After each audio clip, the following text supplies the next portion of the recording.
When I was a child, growing up in the Presbyterian churches, one of my favorite hymns was "Be Thou My Vision." It had the same tune that we have just played, singing "Wake Now My Senses." But the lyrics are different.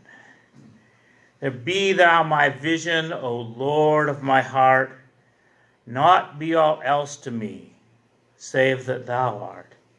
Thou my best thought, by day or by night, waking or sleeping, thy presence, my light. Be thou my wisdom, and thou my true word, I ever with thee, and thou with me, Lord. Thou my great Father, and I thy true Son, thou in me dwelling, and I with thee one. Riches I heed not, nor man's empty praise, thou my inheritance, now and always. Thou and thou only, first in my heart, high King of heaven, my treasure thou art. It's a devotional hymn about being one with God, about God literally taking over one's being. And the beautiful melody helped sweep me up in the spiritual ecstasy. But there was a downside in this surrender to God. At age 22, I was psychologically tested by the Presbyterians as I prepared to enter seminary. They didn't want their future ministers to be crazy. And on the Minnesota Multiphasic Psychological Survey, I scored at the 88th percentile on the abasement scale, indicating that I was overly self-effacing. I accepted blame and criticism even when not deserved, self-blaming, self-belittling, self-subordinating, actually kind of self-loathing. I think of the poem Renaissance of Edna St. Vincent Millay, and there's a point in the poem where she feels a oneness with God, but all that brings her is all that sense of responsibility for everything that is wrong in the earth, and it makes her sink into the grave.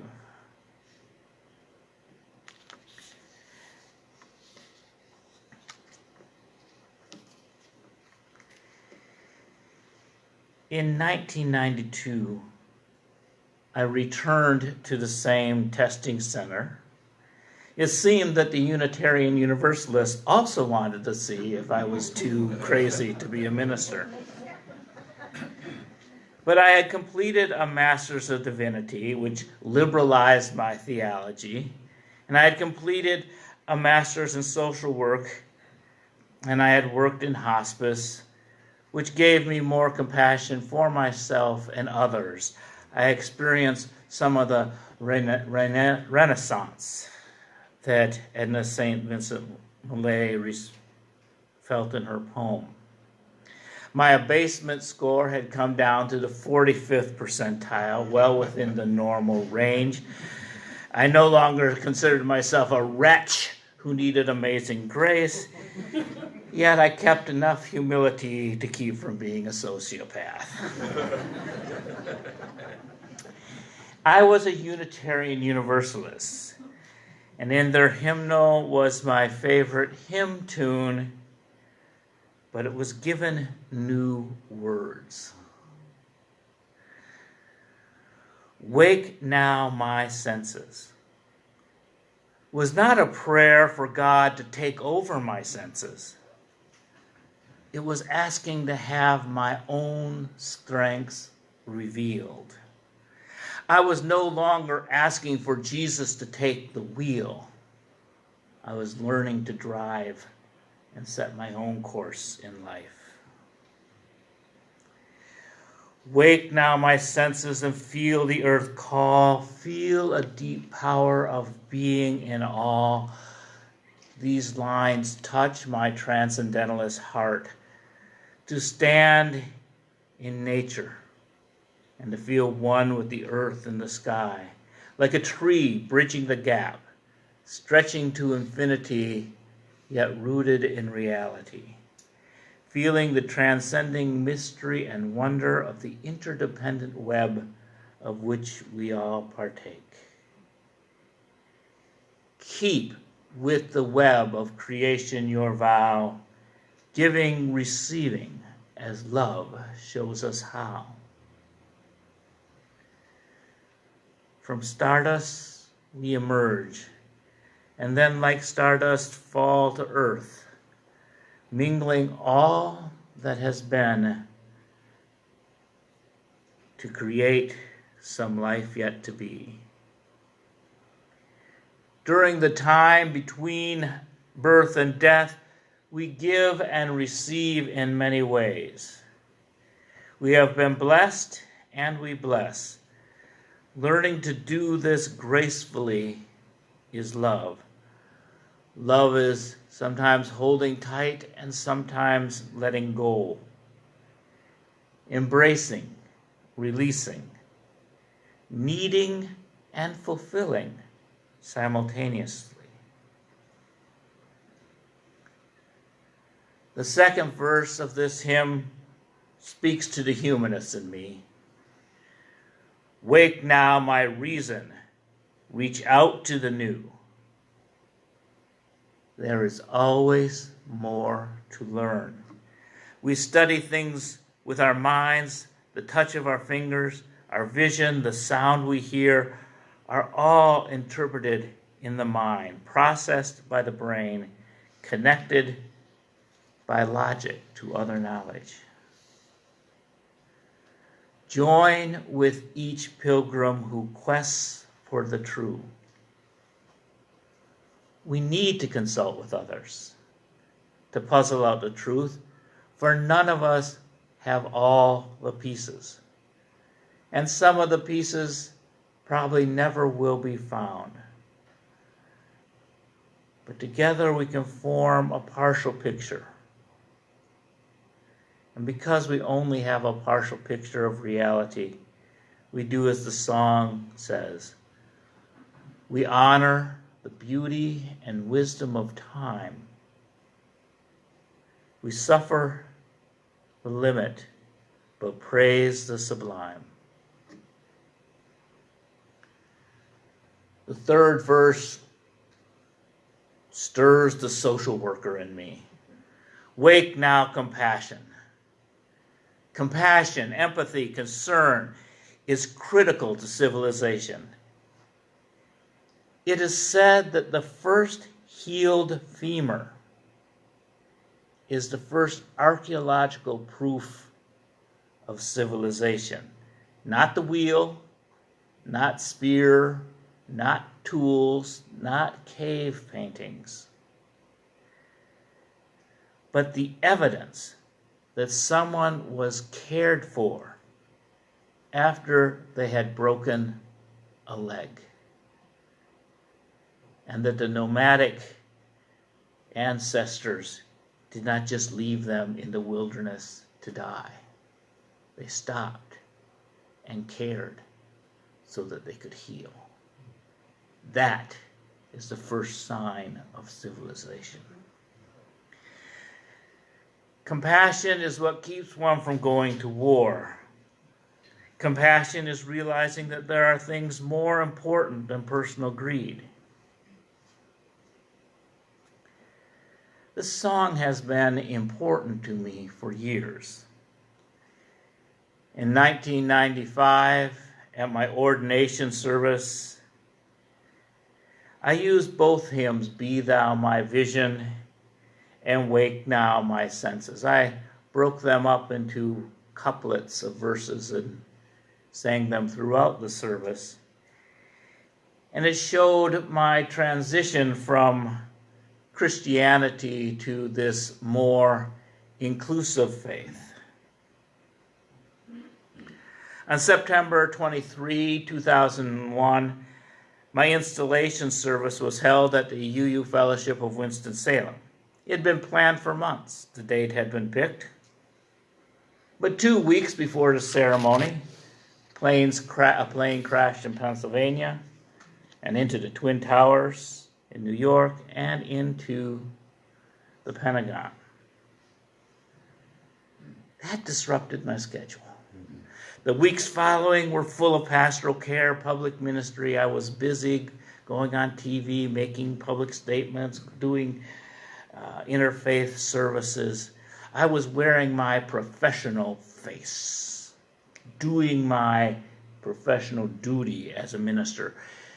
In an emergency, one works with a certain amount of detachment so that one can function. I did not personally process the tragedy of 9/11 until I heard this line at my ordination ceremony. Voices of suffering fill the wide sky. Well, I'm standing there on stage just kind of singing away my happy song, and all of a sudden I just go poof, melt down. And this is one time where I was glad that this hymn was so long, because I had at least a couple verses to kind of get through so I could recover. The third verse continues with words that are important for a post 9/11 world, a world that has and currently is suffering a pandemic and war in Ukraine. Take as your neighbor both stranger and friend, praying and striving their hardship to end. Sometimes all we can do for someone is pray. It is the refuge of the powerless. To worry from afar, to hope for the best. But added to the praying is striving. That is reaching out with whatever power we have to do what we can to assist both stranger and friend, both near and far. Compassion is the inward prayer that is manifested by the outward deed. If we want things to be better, we must strive to be better. Wake now, my conscience, with justice, my guide. Join with all people whose rights are denied. Unitarian Universalists are struggling how to do this. Since 1985, we've been guided by our 7 principles. And a few years ago, in light of current events within and beyond our faith, an 8th principle was proposed. It reads as follows: we, the member congregations of the Unitarian Universalist Association, covenant to affirm and promote, journeying towards spiritual wholeness by working to build a diverse, multicultural, beloved community by our actions that is accountable to dismantle racism and other oppressions in ourselves and our institutions. Tonight, UU Justice NC is hosting an online conversation about this principle and how the conversation has been impacting our congregations across the country. You can register through the online update newsletter, or you can simply come to the fellowship tonight at 8 p.m. and we will have the Zoom class up on the screens. We need to find a way forward through our oppressions of the past and build a better future. Our history shows that we have largely been a faith of the socially privileged, and we continue to be. Our well-articulated proclamations are hollow without implementation. Our words are empty until we live by them. Take not for granted a privileged place. God's love embraces the whole human race.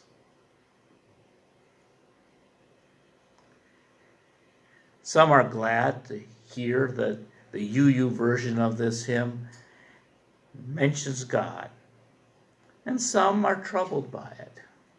In my own personal experience, there was a movement that was not a rejection of Christianity, but a spiritual inclusion of other faiths that move beyond it. That all these different faiths point to something deeper within ourselves. And even science, in its rigor, leads us again and again to a mystery that brings awe and wonder. For me, the word God is not problematic, especially when paired with the word love. I have long equated God with love. In my Christian youth, I would say God is love. In my current state, I would say love is God. Both love and God are abstract terms that are often trivialized, and they are often thrown about carelessly by charlatans.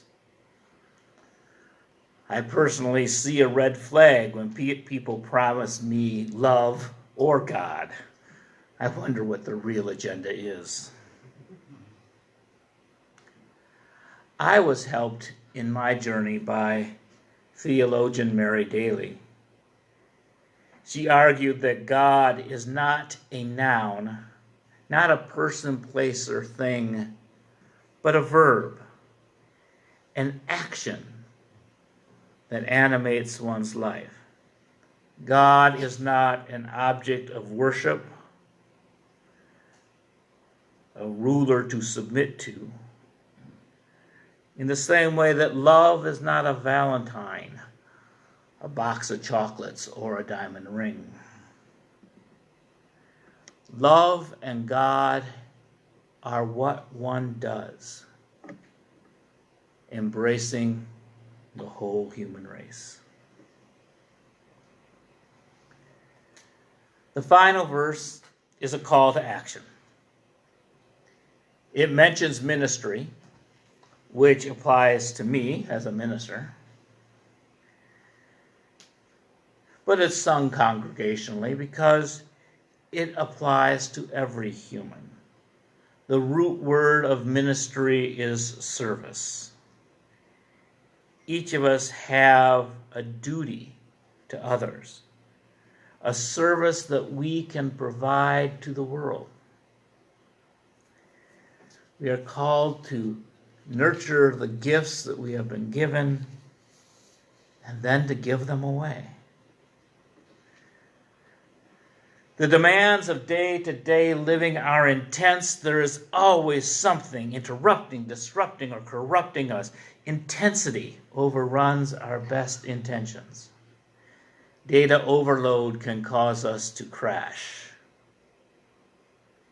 and we need to reboot. Painful experiences may numb us to the possibilities of life.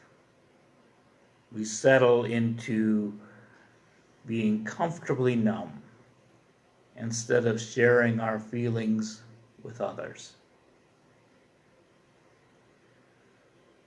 Which is why I come to church. I come to fellowship. I come to this congregation and others to find ways to connect. The world can be so ugly that I want to close my eyes. It's nice to have a sanctuary where it's safe to open them again. Look around at these people and know that they are on the journey with you. A congregation should be a place where we get recharged to face the rest of the week. Hymns like "Wake Now My Senses" remind me of who I want to be. Perhaps you have a different hymn that speaks to your heart, or a painting, or a song